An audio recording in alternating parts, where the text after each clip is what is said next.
شب براعت جیسے ورڈ سے ظاہر ہے، شب جو ہے وہ فارسی کا لفظ ہے اور عربی کا لفظ نہیں۔ شب کا مطلب ہوتا ہے رات، اور عربی میں جو ورڈ یوز ہوتا ہے رات کے لیے وہ ہے اللیل، اور قرآن میں جیسے ورڈ یوز ہوا لیلۃ القدر یعنی قدر کی رات۔ براعت یہ فارسی کا بھی ورڈ ہے اور عربک کا بھی ورڈ ہے،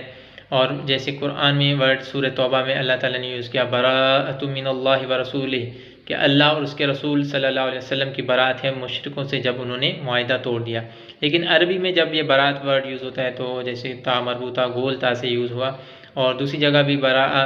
کا ورڈ یوز ہوا وہ لا تعلقی کے میننگ میں یا بیزاری کے میننگ میں۔ تو ہم اس کا لفظی میننگ اگر لیں تو جیسے شب برات یعنی لا تعلقی کی رات یا بیزاری کی رات، تو لا تعلقی اور بیزاری کس سے؟ فار ایگزامپل اگر کوئی کہے کہ گناہوں سے لا تعلقی اور بیزاری، تو کیا صرف ایک رات لا تعلقی اور گناہوں سے بیزاری اختیار کی جائے گی، باقی رات نہیں کی جائے گی؟ تو معلوم ہوا کہ اس رات کا، اس ورڈ کا اوریجن ہی صحیح نہیں ہے، اور برِ صغیر انڈو پاک میں اس کو شب برات کہتے ہیں۔ اور اس کے علاوہ حدیث میں کسی ضعیف حدیث میں بھی یہ ورڈ شب برات کے حساب سے یا لیلۃ البراءت کے حساب سے یہ ورڈ یوز ہی نہیں ہوا۔ جو لوگ شب برات مناتے ہیں وہ شب برات کو ثابت کرنے کے لیے سورہ دخان کی آیت نمبر 3 کی غلط تشریح اور تفسیر کرتے ہیں، انا انزلناہ فی لیلۃ مبارکۃ انا کنا منذرین فیہا یفرق کل امر حکیم۔ وہ اس آیت کی غلط تشریح بیان کرتے ہوئے کہتے ہیں کہ اللہ تعالیٰ نے فرمایا کہ ہم نے اس قرآن کو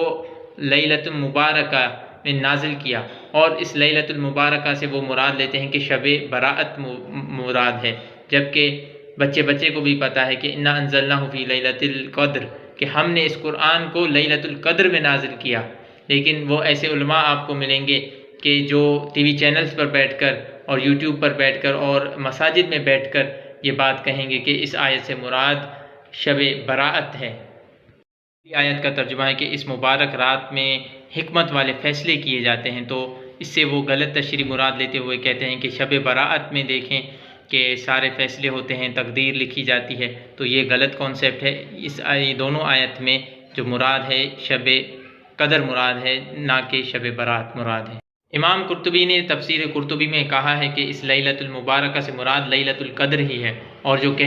لوگ کہتے ہیں کہ شب براعت مراد ہے تو ان کا یہ قول باطل ہے۔ اس کے باوجود آپ کو ایسے علماء ملیں گے جو ٹی وی چینلز پر بیٹھ کر، یوٹیوب پر بیٹھ کر اور عام محفلوں میں، مساجد میں اپنے مقصد کو ثابت کرنے کے لیے وہ کہتے ہیں کہ اس سے مراد شب قدر ہے اور وہ شب برات ہے، اور وہ عوام کو گمراہ کرتے ہیں۔